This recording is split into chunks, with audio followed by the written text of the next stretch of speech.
I mean, we have one party, it's the corporate party, and you get to choose between the more staid and controlled figure of an Obama or a Biden or a Harris, or you get the cult leader, demagogue, proto-fascist Trump. Now, the capitalist class would prefer the more measured and somber tones of the Democrats, but they can live with Trump. Chris Hedges is a Pulitzer Prize-winning American journalist who was a foreign correspondent for nearly 2 decades at the New York Times, where he was appointed as the paper's Middle East bureau chief and later their Balkan bureau chief. He's also the author of several bestsellers, including Death of the Liberal Class, An American Fascist, The Christian Right, and the War in America.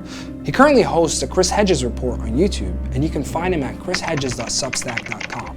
And he joins us now from New Jersey. Chris Hedges, thank you so much for taking the time to speak to us on Real Talk. Not at all, Mohamed. I want to ask you, how have you been interpreting the last few weeks? We've seen the Trump-Biden debate, the fallout that Biden had from it, the assassination attempt on Trump, and then the shifting sentiment towards Kamala Harris right now. How do you see this moment in American history? Well, it's the throes of a dying empire and a dysfunctional system. I don't think there's much shifting sentiment to Harris other than among the billionaire class that stopped funding Biden because he's incapacitated. He clearly has severe cognitive issues. The internal polling within the Democratic Party showed a rout not only for Biden as the presidential candidate, but for members of Congress as well. And the pressure, because we live in a system of legalized bribery where it is that corporate billionaire class that determines who runs. And let's be clear, Biden has worked for these people for 47 years. They used to call him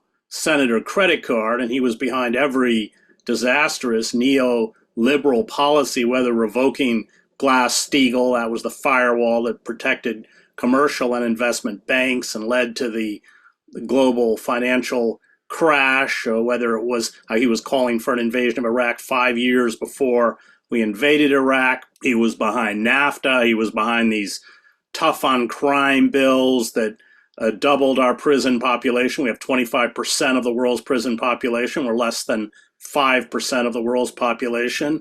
Militarizing our police, the Patriot Act. The list goes on and on and on. So he was a creature of this system. He served this system, and the system essentially threw him overboard when he became incapacitated, or he had obviously been incapacitated for some while, but they had kept it hidden from the public.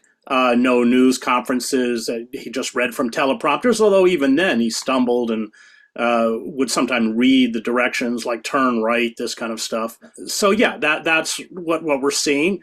Nobody voted for Harris. Nobody really voted for Biden. Remember, in the primaries, the Democratic Party essentially blocked any rival candidates from running. There were no debates in the primaries.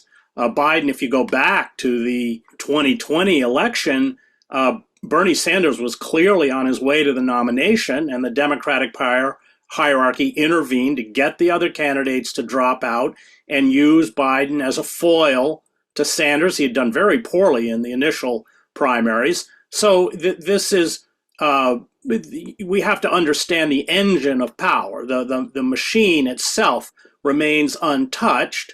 I find it staggering. The Democratic voters have absolutely no say, have had no say in who their presidential candidate is. They're little more than stage props.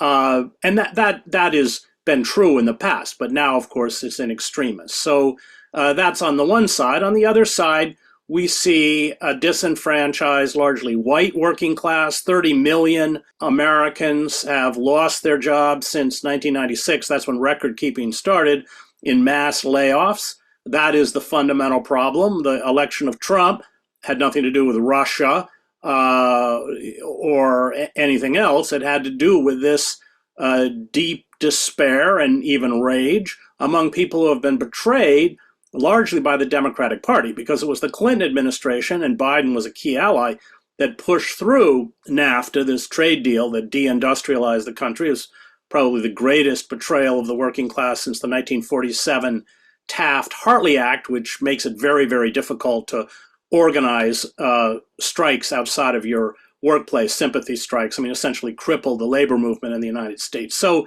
that's what we're seeing. And meanwhile, we leap from one catastrophic military fiasco to the next. And you know the list as well as I do. Afghanistan, Iraq, Syria, Libya, Ukraine, Gaza, and of course, the only people who profit, quite literally, is the arms industry. I mean, most of this money goes directly to the arms industry. So it is a dysfunctional system. If you've been to the United States, our cities are in decay, our rail service doesn't work, our roads are a wreck, the electrical grids are going out. And that's what happens with empires in decay. They eat their urban centers first. And then the political machinations that we see are really a symptom of that decay. Trump is not the disease, he's the symptom. He's a classic demagogue who rises up out of profound despair among huge sectors of the population who engage in magical thinking, but this sector of the population, the Christian right, for instance, engaged in magical thinking and fact-free visions of science and history and everything else long before Trump. So Trump really built on a malaise that was already widely prevalent within the United States. But that globally is where I see where we are. And unfortunately, I don't see counterforces that are going to rectify our rather swift descent. There's a lot from what you just said that we're going to unpack as the conversation goes on. But I do want to go back to Biden basically pulling out of the race. This argument that he was thrown out by the system, or, that the elites were behind him dropping out. There's another argument basically from the other side that couldn't have the elites in the Democratic Party have been actually listening to the base. I mean, there was a poll that came out last year that found that 77% of Americans thought Biden was too old for a second term. So what do you make of this argument that this is actually the elites listening to the voter base? No, the elites haven't listened to the voter base for a very long time. For instance, most Americans want the genocide in Gaza to stop. Most Americans think a big bank should be regulated. Most Americans support universal health care, et cetera, et cetera. So the base is irrelevant, and there have been all sorts of studies. There were Princeton professors who did a study a few years ago that essentially pointed that out. No, we know exactly why Biden pulled out, and that is because the donor class said, we won't fund you, and they stopped funding them. And now you see all these reports of Kamala Harris raises $200 million. Right. Yes. They are funding her. No, it had zero to do with the base and everything to do with the donor class. And there were apparently internal polls that the Democratic Party had carried out that were far grimmer than many of the public polls. And the donor class said, you're done. You're finished. That's what happened. Let's actually talk about Kamala Harris. She wasn't a popular vice president. There was an NBC poll that showed that 49% of voters had a negative view of her, versus 32% who had a positive view. Granted, this poll could have also had, biases against her race and gender, but she clearly struggled with public opinion. Now, that's not really what perspective you'd see if you look at the media coverage of her right now. What made the sharp pivot in your view? Fear of Trump. And I fear Trump like everyone else. I think the root cause of it is different from what many in the mainstream signal as the root cause. It ultimately has nothing to do with Trump. And if Trump wasn't there would be another demagogue or cult leader to take his place. She's an empty suit. She's very unimpressive. And so the pivot is a kind of whipping up a kind of support that I don't think is reflected. And I think the polls show that is not reflected at all in how most people view her. And I think she's going to have a tough time beating Trump. Why do you say that? Because she's a terrible politician. If you look at her statements, when she makes a statement about a policy issue, it's almost unfathomable and has so many caveats. She's just a terrible politician. She doesn't stand for anything other than her own advancement. This has been true throughout her career. So she doesn't light a fire among the base the way Trump does. Now, that base under Trump is fascistic, of course. But when you juxtapose the two candidates, there is a very real passion for Trump on the part of Trump supporters, many of his supporters. You don't see that with Harris. I mean, that is a fabricated passion, largely handed down from the top by the media and political elites. It's not reflected in the base. But Trump supporters, I mean, they're trying to paint her as a radical leftist. I mean, based on her views on healthcare, policing reform, immigration, the environmental policy. I mean, do you see her as a radical leftist? No, it's ridiculous. I mean, but, let's not even get into, the Trump campaign lies like it's breeze. No, she's a corporatist from head to toe and always has been, like Biden. So, what they're doing is attempting to demonize a Democratic Party that did betray the working class in this country. That is a legitimate anger. That betrayal is real, but they're not leftists. I mean, they're corporatists. I mean, we have one party, it's the corporate party, and you get to choose between the more staid and controlled figure of an Obama or a Biden or a Harris, or you get the cult leader, demagogue, proto-fascist Trump. Now, the capitalist class would prefer the more measured and somber tones of the Democrats, but they can live with Trump. But we saw when Bernie Sanders was making building a real base. I mean, most of his supporters, of course, were small donors. Then you saw major donors in the Democratic Party. For instance, Lord Blankfein, the former CEO of Goldman Sachs, saying that if Sanders was the nominee, he and many of the other donors would support Trump. So the capitalist class can live with Trump, however impulsive he is and however erratic and even embarrassing he is.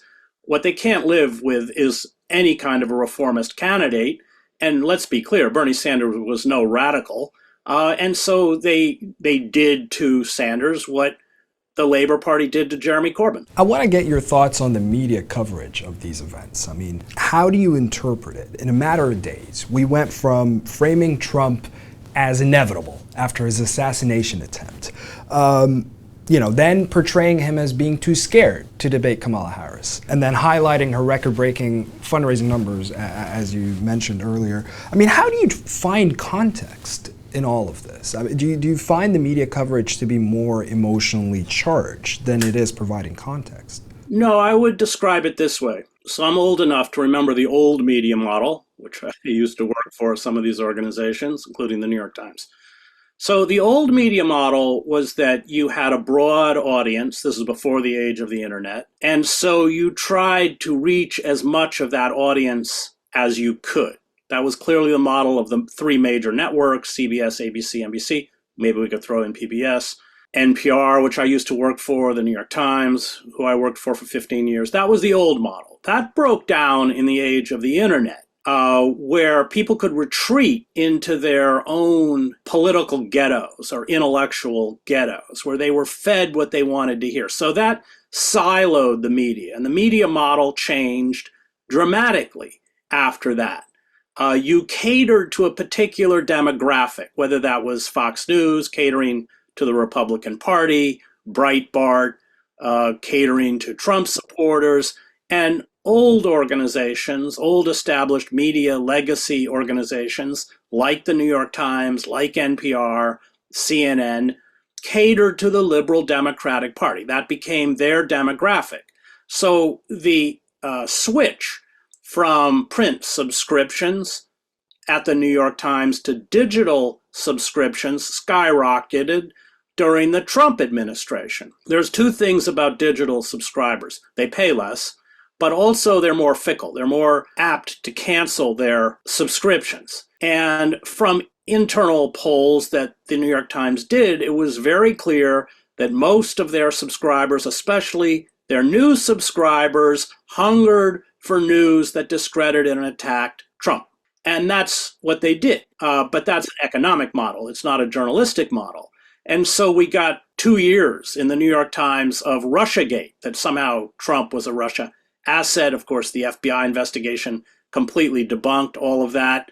We got all sorts of, salacious, this podcast they put out called The Caliphate, a 10-part podcast that turned out to be a con artist, claimed he was a member of ISIS. I spent 7 years in the Middle East, and I listened to about 10 minutes of it and realized it was a fiction. I mean, he had people being crucified on crosses. I mean, this kind of audio snuff porn or something. But the Times didn't pay a price for that because that's what their demographic wanted to hear. In the old New York Times, I will say to its credit, somebody who had produced something like that would have been fired. We see the way that they have just uncritically and without any kind of real investigation parroted Israeli propaganda, including the false stories about systematic sexual assault and rape, all this kind of stuff. I mean, in fact, they hired a woman who had never been a reporter, an Israeli who had been in Israeli intelligence. I mean, the whole thing. So that just shows the kind of, for me, the decline in journalistic standards. I don't want to hold up the New York Times as a paragon of journalism. It was always an elitist publication. Its coverage of Israel was always bad. But I would say those standards have completely fallen, and there's no price because it's what their demographic wants to hear.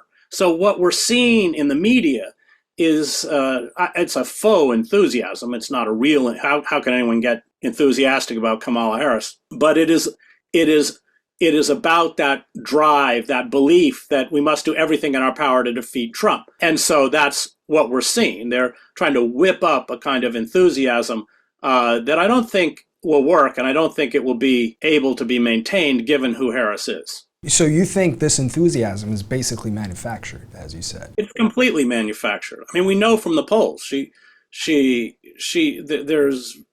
she's neck and neck. She hasn't bumped Biden. It's been a back and forth, a kind of razor thin margin between Biden and Trump. There's no difference between Harris and Trump. I mean, Trump is such a goofball and so sleazy. A credible or a candidate that advocated real policies to ameliorate the suffering of the working class should be able to wipe him out. But the fact that the Democrats don't really stand for anything means that not only are they neck and neck, not only is it a virtual tie, but Trump may win. I'm going to come back to that in a second, but just a few days ago, we saw Netanyahu give a speech to Congress. Not really interested in unpacking it, but I do want to ask about what you made of the American elected officials who were clapping and, standing ovations and whatnot. Well, that's the power of the Israel lobby, AIPAC in particular. So all of these, our Congress is bought and paid for and has been for decades. Biden, by the way, took more money from the Israel lobby than any other Senate candidate. I think he still holds that record, and he hasn't been in the Senate for years. I mean, he spent 8 years as a vice president, I guess 12 years, 8 years as a vice president, and then or more than that, and then 4 years as president, almost 4 years as president. So, they're bought and paid for, and they were cheering their major funder in essence, or the Israeli prime minister, who their major funder has long supported. AIPAC, by the way, has a very strong political orientation. I know because I covered the election between Rabin and Netanyahu. And AIPAC funded and supported Netanyahu through PACs and advisors and everything else, and used to picket outside of Rabin's house. I think he lived in Herzliya, if I remember.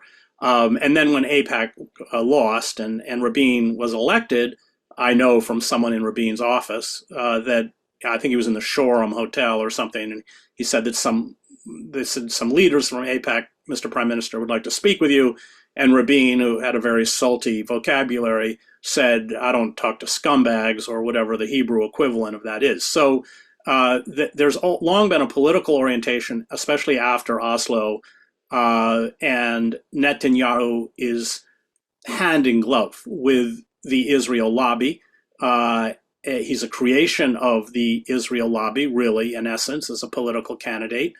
And the deep pockets that the Israel lobby has allows it to essentially buy up the American political class. And so that's why you saw everybody standing and cheering a war criminal. I mean, it was a kind of deeply embarrassing and sobering sight, but I think it also illustrates to what an extent the United States has become a pariah along with Israel. The fact that you would invite someone who is being investigated as a war criminal, it's not just a term I'm throwing out. He's being investigated by the International Court of Justice as a war criminal. So that they would invite him, it just shows you how checked out both Israel and the United States have become from the global community.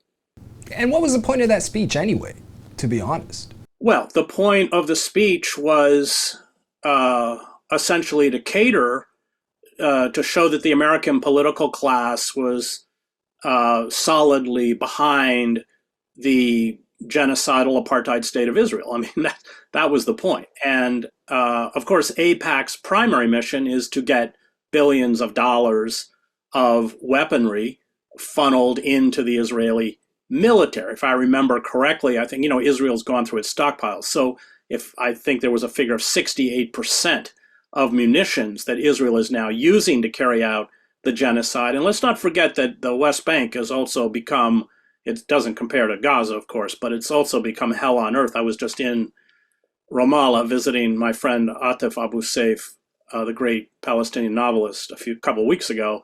And I covered, of course, the West Bank. I hadn't been back in 20 years, but you can't move. I mean, every Palestinian enclave or city is completely surrounded. It used to be that the Zionists would not make armed raids into Ramallah, which is the seat of the Palestinian Authority. That's changed. I mean, a few days before I arrived, they had come into the city at night and burned all the money transfer shops so people couldn't get money from abroad, which of course is the point. If you want to drive from Ramallah to Nablus, that's a drive that should take about an hour and a half. It takes you 7 hours because of the roadblocks.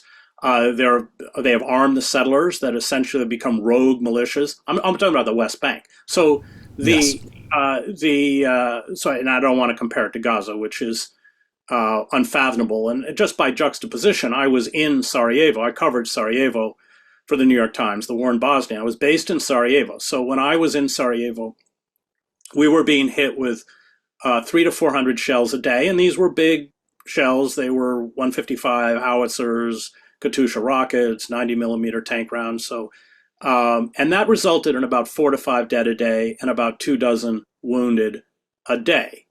And I don't want to minimize it. I still have nightmares about it. But you have to compare that to Gaza, where hundreds of people, including, of course, a staggering number of children, hundreds of people are being killed or wounded daily. And the numbers of dead in Gaza, I think everyone concedes, are far higher than the official estimate, because those are the names that are listed by functioning morgues and hospitals, of which there are very few now. And every Palestinian friend I have has large numbers of friends and relatives who are missing, clearly, of course, buried under the rubble. So the death toll is far, far higher than the official figure. It serves Hamas's interest to keep the death toll low, because, of course, they're all sheltering in the tunnels and have left the civilians above ground. And it serves Israel's interest to keep the death toll low. But I think there's very clear evidence that at this point, we're talking about tens of thousands of dead. That's just a number we have not seen. I don't know where you'd have to go back to. I don't know, maybe the Vietnam War or something to replicate that level of bombing and assault and missiles and everything else, and that level of dead. So yeah, the United States is a full partner in the genocide, and there will be no change under Kamala Harris, zero. Or Trump. I mean, for a Palestinian, it doesn't really make any difference whether it's Trump or Harris. You don't see a change under Trump or Harris when it comes to what's happening in Gaza right now? No, because the Israel lobby and the arms industry, they're the ones who play the music, and everybody, well, the political class dances to whatever tune they play. Moving to Kamala and Netanyahu's speech, after he was done, he actually had a meeting with Kamala Harris, and following their meeting, this is what she said to reporters. What has happened in Gaza over the past 9 months is devastating. The images of dead children and desperate, hungry people fleeing for safety, sometimes displaced for the second, third, or fourth time. We cannot look away in the face of these tragedies. We cannot allow ourselves to become numb to the suffering, and I will not be silent. Now, there is this push and messaging by Kamala supporters that she'll somehow be different than Biden when it comes to Gaza. And you were saying that you don't think that's true, but there is that push in the media, isn't there? Rhetorically, she's slightly different from Biden. But remember, Biden finally woke up after a few months and expressed rather tepid concern for the civilians of Gaza. Well, if they're that concerned about the slaughter of the Palestinians, why don't they stop arming them? That will never happen. So I don't really care. I mean, obviously, she is using the rhetoric of empathy or compassion as a mask to continue arming and supporting the Israeli genocide. I mean, remember, she also, in that statement, talked about Israel's right to defend itself. So, no, the rhetoric changes. I mean, and if you want to be fooled by that, that's your business. But rhetorical statements are kind of meaningless, given the quantity of weapons, including 2,000-pound bunker buster bombs and F-35s and everything else that we're unloading onto Israel, so it can continue the slaughter. And Israel is talking about this genocide continuing in terms of active military assaults until the end of this year. I mean, is it even possible for her to distance herself from Biden's Gaza policy? That would presume that she wants to, and she doesn't. So, no, there's zero change. I mean, first of all, it's Congress that controls. It's Congress that allocates the money. And as we saw with Netanyahu's speech, these people are completely captive to the Israel lobby. They couldn't stand up and cheer fast enough. So the fact that the Israel lobby has essentially seized the Congress means that even if you had a candidate, and Harris is not a candidate who would do this, who opposed arming Israel and holding Israel accountable for the genocide, they wouldn't be able to do anything. Remember that the last time Netanyahu spoke was during the Obama administration, and he was invited to attack Obama's Iran nuclear deal. So essentially, he was subverting the policies of the executive branch. What do you think Biden's legacy will be? I mean, the Democratic establishment have come out and, a lot of them have said that he's done more than other two-term presidents have done in their presidential terms. I mean, how do you see Biden's legacy? Pretty much of an abysmal failure. Just about every promise he made on the campaign trail, he did not or was not able to accomplish: raising the minimum wage, child care, the massive infrastructure bill. I mean, there's a long list. Extremely mediocre, largely ineffectual. And then, of course, on top of that, he has perpetuated the proxy war in the Ukraine, which is not going well for the Ukrainians and for their supporters. And, of course, has perpetuated the genocide in Gaza. So pretty dismal legacy. I mean, under international law, he's complicit in genocide. You believe that Bernie Sanders could have defeated Trump. How do you see the role of progressives in U.S. politics today? So, I mean, the problem with Bernie Sanders, and I think Bernie Sanders' commitment to the working class is real. I don't want to pretend it isn't. I think he has a lifelong track record that supports that. The problem with Bernie is that he's made what I would consider a kind of Faustian bargain with the Democratic Party. That's one, by the way, that Jeremy Corbyn, who I admire very much, never made. And it was this. If watch Bernie, he'll never go after the military-industrial complex. ever. And he will always support the Democratic candidate. So after NAFTA in 1996, Sanders was campaigning with Clinton. Now, Bernie's a smart guy. He knows very well what NAFTA did to the working class. But although he is an independent, by essentially working within the rubric of the Democratic Party establishment, he was able to get seniority and committee chairmanships. And I spoke to him once. I used to be Ralph Nader's speechwriter, worked with Ralph in his independent presidential bids. And I remember asking Bernie why he wouldn't step outside the Democratic Party and challenge the Democratic Party. And his answer to me was, I don't want to end up like Ralph Nader, i.e., I don't want them to turn me into a political pariah, which is what they did to Ralph Nader. So there was a conscious career decision on the part of Bernie Sanders. Remember that after Hillary Clinton became the nominee, his quote-unquote political revolution morphed into supporting Hillary Clinton. You don't build a real movement within an election cycle. It took Syriza, the left-wing party. We won't go into what happened to Syriza later, but it took Syriza 10 years to build a political movement to take power in Greece.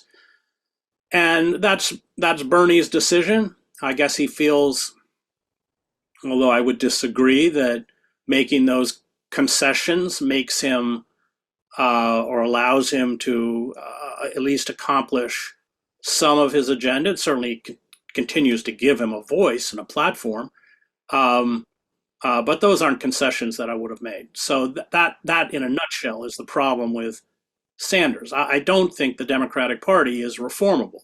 I think that we have to step outside the party. I think we saw this from the disaffected voters in the UK in the last parliamentary elections. 5 independent candidates were elected, largely on the anti-genocide platform. Craig Murray, if he had not had an independent, Adnan Hussein, running against him, would have won in a landslide.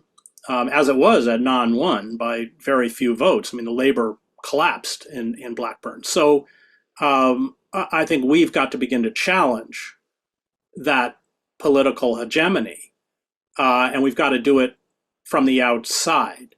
I mean, Ralph, when he ran for president, of course, none of us thought he was going to win. That wasn't the point. The point was to pull 10, 15 million disaffected voters away from the Democratic Party to create pressure on the Democratic Party.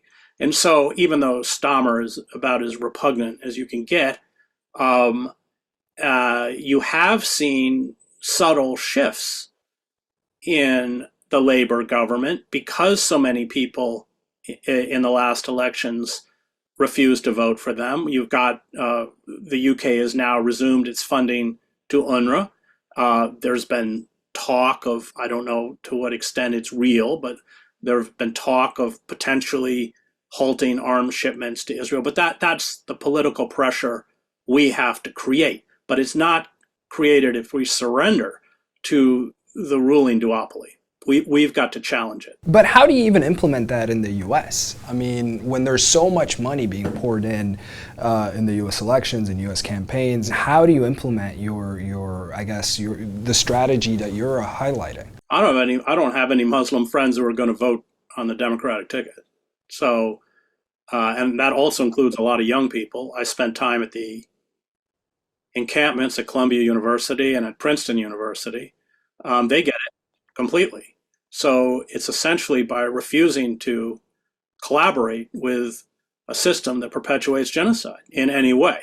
It is a game of fear. It's a game of, I've said this story so many times, viewers may have seen it, but there's a moment in Henry Kissinger's memoirs, I think it's 1971, and tens of thousands of anti-war protesters, and my father, who was a Presbyterian minister and a World War II veteran, he'd been a sergeant in North Africa, was very involved in the anti-war movement. Even though I was a boy, he would drag me off to these events. So tens of thousands of anti-war protesters had surrounded the White House. And to protect the White House, they had put empty buses, city buses, end to end to end, in a kind of wagon train around the White House. And according to Kissinger, Nixon is looking out the window at these protesters, and he goes, Henry, they're going to break through the barricades and get us. And that's our job. That's where that's where people in power have to be. They have to be scared because they don't have any moral core. Politics is a game of fear, and they respond to fear. And it's our job to make them afraid. It's one of the reasons why the ruling classes work so hard to destroy labor unions and the ability to strike, because mass strikes can cripple the state, and when they're carried out, they're very, very effective. So I don't know what the numbers of labor union members are in the UK, but in the United States, it's about 11%, and 6% of those are public sector workers, like railroad freight workers, that are essentially by law prohibited from striking. So we have to regain that kind of power. Max Weber writes about this in Politics as a Vocation. It's a lifelong pursuit, and that's our job. And unfortunately, the ruling class has done a very good job of disempowering us. Propaganda is key. You just recited many propaganda points that they've pumped out, all of which are ridiculous. But so is taking away the tools we have by which to create pressure on the dominant authority. And when you say taking away the tools, would that be something like voting for a third-party candidate, for example? Yeah, well, so in the United States, it's a little different from the UK. So Craig, in 6 weeks, managed to he got 7,000 votes. He almost won. I mean, it's different. You need at least $1 million to run for the House of Representatives. But more importantly, the two parties have colluded to put up a series of roadblocks for third-party candidates. And I was not involved in the ballot access efforts by the NATO campaign, but I was there. I watched it. And every state has a different rule. So it's not a nationwide effort. The Democratic Party immediately went in and challenged the petitions or the voter lists, even though they were legitimate, but just to run up the legal costs. I mean, the head of the campaign, Teresa Amato, a very accomplished lawyer in her own right, they were just teams of lawyers were sort of running from court to court to court, and they locked them out of the debate. So there are all sorts of mechanisms the two-party. Teresa Amato wrote a good book about it, if anyone wants to know in detail how it works. I can't, off chance, I can't remember the name of it, but it's Amato, A-M-A-D-O. So yeah, they fixed the system. And you're right, they make it almost impossible for third party or independents to get on the ballot. And then they don't have any advertising. They don't, because you need millions and millions of dollars. I mean, the Biden campaign, it's $1 billion to run a presidential campaign. So Ralph could fill Madison Square Garden, and he didn't have the money to rent it. He just gambled, and everybody paid $5 at the door, and he filled it. I don't know what that is, 10,000 people.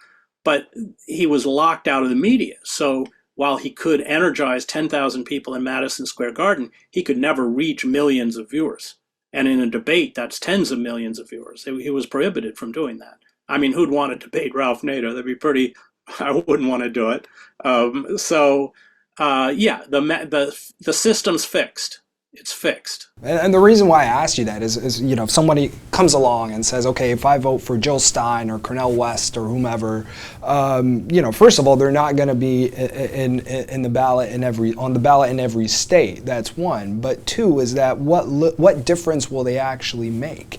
Because neither of them is going to be actually voted in as president. So what would your answer to that be? It makes a huge difference because it frightens the ruling class. So, for instance, if you go back and look at the United States, the Progressive Party, we had a very powerful socialist movement on the eve of World War I, led by Eugene V. Debs. We had radical labor unions like the Wobblies, the communist labor unions, especially in the 1930s, were very powerful. They make a huge difference because they frighten the ruling elite, and because you're no longer controlled. The ruling elite spend a lot of energy and a lot of money propagandizing the public, which is, as Antonio Gramsci writes so presciently, is a form of control, is a way to cultural hegemony assures political hegemony. So when people are not buying it, when people are willing to fight the system And internally, these people are far more aware than you or I of how corrupt and gamed the system is. So it has a huge effect. So, for instance, the Progressive Party, which was calling for the breakup of monopolies, it forced retrograde politicians like Teddy Roosevelt to break up monopolies. Roosevelt, in his private correspondence, which I've read, Roosevelt said that his greatest achievement was that he saved capitalism. So while I support New Deal reforms, he was in service to the capitalist system. But he writes his brother, and he said that if we don't begin to grant concessions and reforms, including employment, I think the Roosevelt administration provided jobs for about 12 million Americans in the Depression, then we are going to get revolution. Those are Roosevelt's words. And of course, the specter of the 1917 Bolshevik Revolution terrified the industrial capitalist class in the Western nations, including the United States. So, yeah, that's the game we have to play. And that's the game they don't want us to play. Speaking of revolution, I mean, years ago in an interview, you said that you hoped that a revolution would happen in North America. Do you still have that hope? And what would that revolution look like? Well, I'm a socialist. I'm not a Marxist. I'm kind of a Swedish socialist. I don't know. I once gave a talk at, I think it was the University of Alberta or somewhere.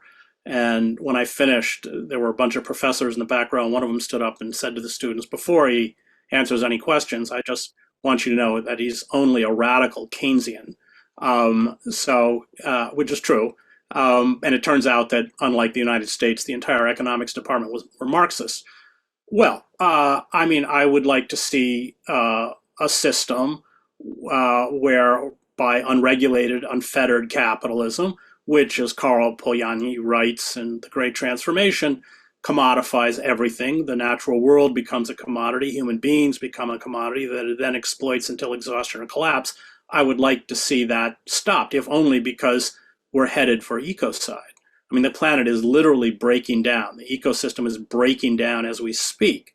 And the capitalist class will do nothing to stop it. In fact, of course, they will accelerate it through the fossil fuel industry. I would like to see a movement that ends the militarism. I mean, in the United States, basically the only thing we make anymore are weapons, and the psychosis of permanent war defines American policy. And as Arnold Toynbee, the historian, writes, the ends of empires, every empire, he argues, is that you have a rampant militarism that can no longer be controlled and engages in acts of military adventurism, and that's what we just saw in the last 2 decades in the United States, that essentially accelerate the collapse of the decline of empire. Of course, the American empire will collapse once the US dollar is no longer the world's reserve currency. I don't know when that's going to happen. Some economists have put dates on it. I'm not an economist. I don't know. But when that happens, then we can, because we fund the empire through debt, through treasury bonds, which we sell to countries like China, nobody's going to buy it anymore. I mean, the value of the dollar is going to plummet. It's very similar to what happened to the pound sterling in the 1950s when it was dropped as the world's reserve currency. So we're at the end of empire. I would like to see us go in a direction where we end the power of the military-industrial complex and the war industry, which essentially profits off of war or proxy wars like Ukraine. And I would like to see us begin to deal with the suffering of the vulnerable. Remember, as I mentioned before, we have 25% of the world's prison population. Almost all those people are poor people of color. Why? Because in these deindustrialized urban pockets, what Malcolm X called internal colonies, there's no work. And the only way to make a living is in the illegal economy. So when the sociologist Emile Durkheim, when he writes his great book on suicide, and he set out to look at what it is that caused individuals or societies to commit collective suicide, and that's where you get the term anomie. But it's this kind of despair. And he writes that when you're integrated into a social system, and work, of course, is one of the key factors in terms of a sense of belonging, a sense of purpose, a sense of dignity, which I'm no fan of John Paul II, but his encyclical on work makes this point very well. And when you take that away, then essentially what you've done is rupture the bonds that knit you to the society around you. And those bonds are a form of social control, because if you have a sense of worth, meaning, purpose, focus, dignity, and even feelings of the potential of advancement within the society, you're not, the social structure, you're not going to destroy it. You take that away, then you need other social bonds to essentially control the population. And in these deindustrialized urban pockets, those bonds are militarized police, which function as internal armies of occupation, and the largest carceral state in the world. So I would like to see us, to be cute about it, invest in people, not systems of control. I want to get into the healthcare system, which is just mercenary. We live in a system where parents are forced to frantically bankrupt themselves to save sick children. That's really, in a moral sense, what it is. I would like to see all of the objectives of this corporate state reversed. How is it going to come about? Well, I don't have an answer for that. But movements erupt. And I've covered, as a reporter, as a foreign correspondent, I covered all sorts of mass movements, including the two Palestinian intifadas. I covered the revolutions in East Germany, Czechoslovakia, Romania.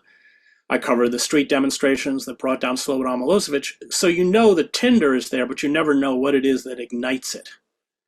You can't predict it. In the first intifada, what was it that set the Palestinians ablaze? It was a traffic accident.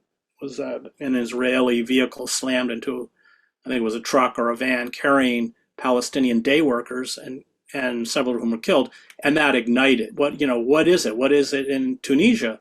It's when this fruit vendor sets himself alight and immolates himself. You never know what starts it. It's not predictable. Is the tinder there? Yes. The problem is that same tinder can be directed towards fascism or totalitarianism. In the 1930s, most of Europe went one way and the United States went another, under the same economic duress. And right now, those of us on the left are very disempowered in a way that perhaps we have never been within American history.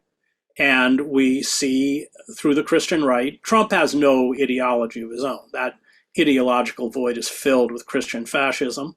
I spent 2 years writing a book called American Fascists, the Christian Right and the War in America. Like you said, you wrote a book called American Fascists, the Christian Right and the War in America, in which you basically describe Christian nationalism as fascist and an existential threat to American democracy.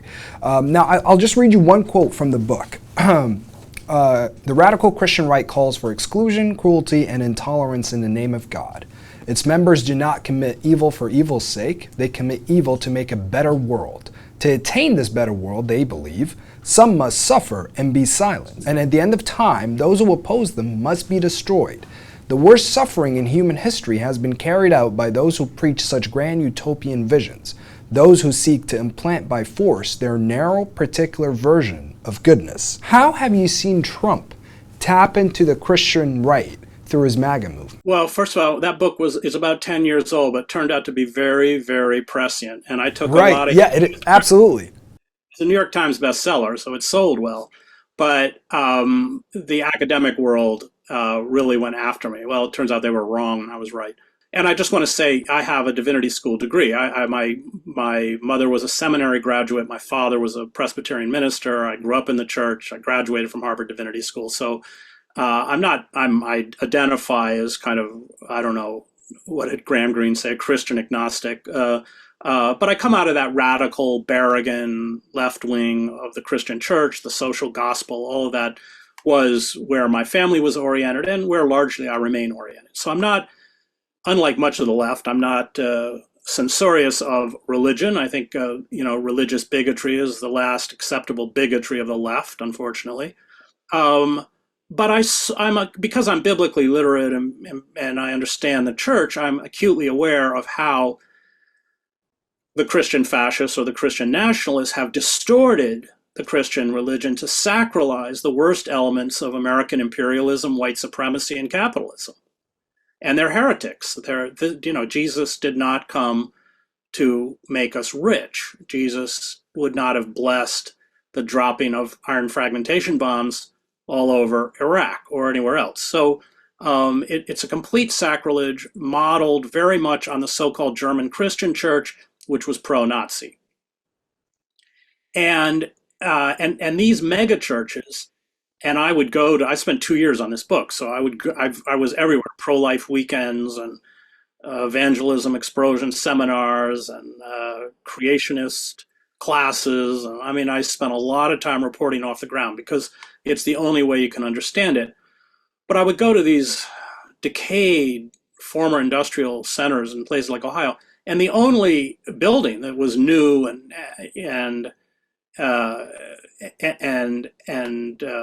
had any kind of vitality to it were these mega churches. And inevitably you would have quote unquote Christian pastors, almost always white men, of course, and you would have a cult following around them. They were in touch with God. And so when Trump first ran, many people asked, how can the Christian right embrace Trump? And my answer was, no, the mega pastors are exactly the same as Trump. They prey on the despair in the same way that Trump preyed on the despair of people in his casinos or a sham university. They prey. And the irony is that because so many of these mega pastors endorsed Trump, that he took that cult-like power that they had onto himself. They disempowered themselves by essentially backing Trump. I used to say the only difference between Trump and the mega pastors that I could see anecdotally is that the mega pastors' sexual proclivities are usually kinkier than Trump's. But they're the same people, exactly the same people. And remember, these mega pastors are worth millions. The ones who are very successful, they fly in private jets and have, same way that Trump, flaunts his wealth, they do as a gift from God. So Trump, who has no ideology other than, an outsized narcissism, but he used the ideology of the Christian right in his first administration to fill that ideological void, his own ideological void. And that's how you got Pence as vice president. That's how you got William Barr, attorney general. That's how you got Betsy DeVos running education. These people all come out of the Christian fascist movement. Now, a second Trump presidency will be different from the first. It'll be far, far more vindictive, especially at the establishment institutions that sought to bring Trump down. That would be the courts, the press, and the Democratic Party. People like me are an afterthought. They'll get to us later. But that will be the primary target. And they will distort the system every way possible to do it. And you will see a much more virulent and a much more pronounced Christian nationalism in a second Trump administration.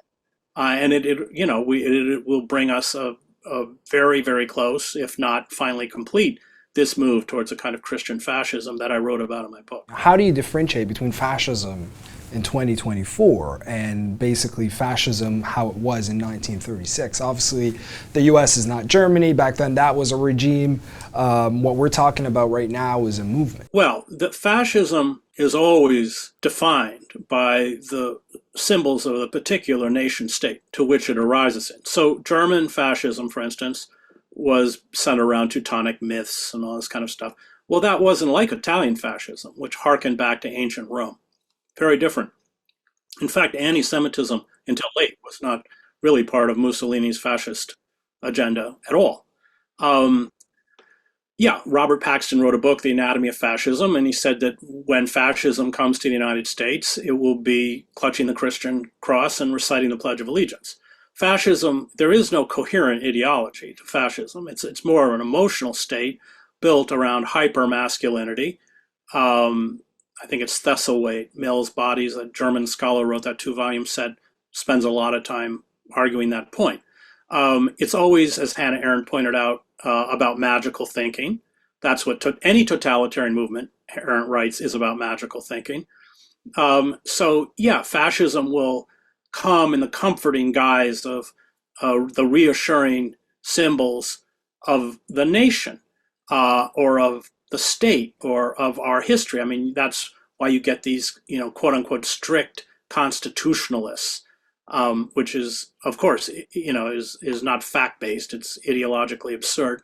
But that they speak in the language of hyper nationalism. They don't bring outside myths. They distort myths, and so I did not use the word fascist lightly. And in fact, before I published the book, I spent several hours with Fritz Stern, who wrote The Politics of Cultural Despair on the Origins of Fascism, himself a refugee from Nazi Germany, left the country when he was 18, and Paxton, who wrote The Anatomy of Fascism. And I laid out over several hours the ideology of the Christian right, and essentially gave them the opportunity to argue me out of using the word fascist to describe them. And I came away from those meetings believing that the Christian right is fascistic. And Stern, at the end of his life, although he didn't like to speak about it publicly, he was Jewish, essentially embraced that view. I want to invoke another book that you wrote, and this will be the last part of our conversation, America, the Farewell Tour. So in that book, you painted quite a bleak picture of the U.S. You declared that the American empire is coming to an end, as you mentioned earlier. And you say that, and this is another quote, "This moment in history marks the end of a long, sad tale of greed and murder by the white racists. It is inevitable that for the final show, we vomited up a figure like Trump." Those who disagree with you, they might say that, the U.S. in its history has overcome much darker periods. So why do you not see a different scenario? I mean, why is this the end of the American empire, as you put it? Because we've trashed our economy. We fund the empire on debt. We don't make anything anymore. We've dispossessed the working class. The infrastructure in the United States has collapsed. All the palpable signs of physical decay are all around us. I mean, 100,000 Americans a year die from opioid overdoses. All of the diseases of despair, these pathologies, gambling, addictions, it's run rampant within American society. And the bleakness. I mean, even the average citizen doesn't expect things to get better. And they certainly don't expect things to get better for their children. Not with the way the system is. And this, of course, is in large part why tens of millions of Americans have turned towards Trump. So, yeah, I mean, we have overcome moments of, difficulty in the past. I mean, capitalism is cyclical. We had depressions at the end of the 19th century, and then 1929 with the Great Depression, etc. But this is different because we've ripped the guts out. We've allowed a corporate capitalist class to cannibalize the country, and there's nothing left. That's also true in the UK. I mean, your mail service is run by a private corporation that has destroyed the mail service. Of course, the capitalists are working to destroy the NHS by underfunding it, as they are also doing in Canada. Look, these figures, which are global, it's a global elite, they only know one word, and that's more.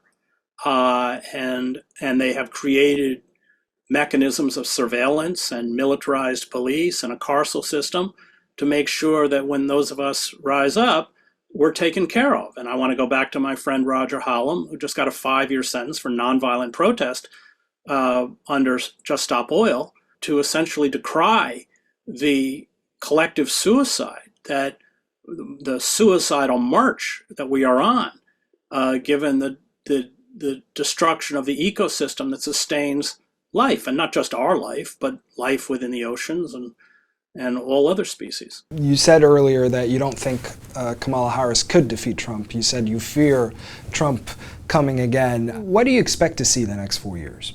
Well, I'm not going to predict the elections because anything can happen, and it's still 100 days out. So she could, but we know it's very, very tight. It would not, I would rather say it would not surprise me if Trump wins. If Kamala wins, then essentially the status quo continues, which is the licensing of corporate power and the billionaire class to essentially exploit the vulnerable. I mean, let's put it in its simplest terms. The militarism, there's more opposition, for instance, the war in Ukraine, including, of course, the new presidential nominee under Trump. There's more opposition to the war in Ukraine, which has been a disaster, predictably, than in the Republican Party than there is in the Democratic Party. But I don't, the empire will continue its downward trajectory. If Trump comes, then you will see the snuffing out of what is left of our very anemic democracy. Trump will clearly go after the press. He will go after the Democratic opposition in very nefarious ways.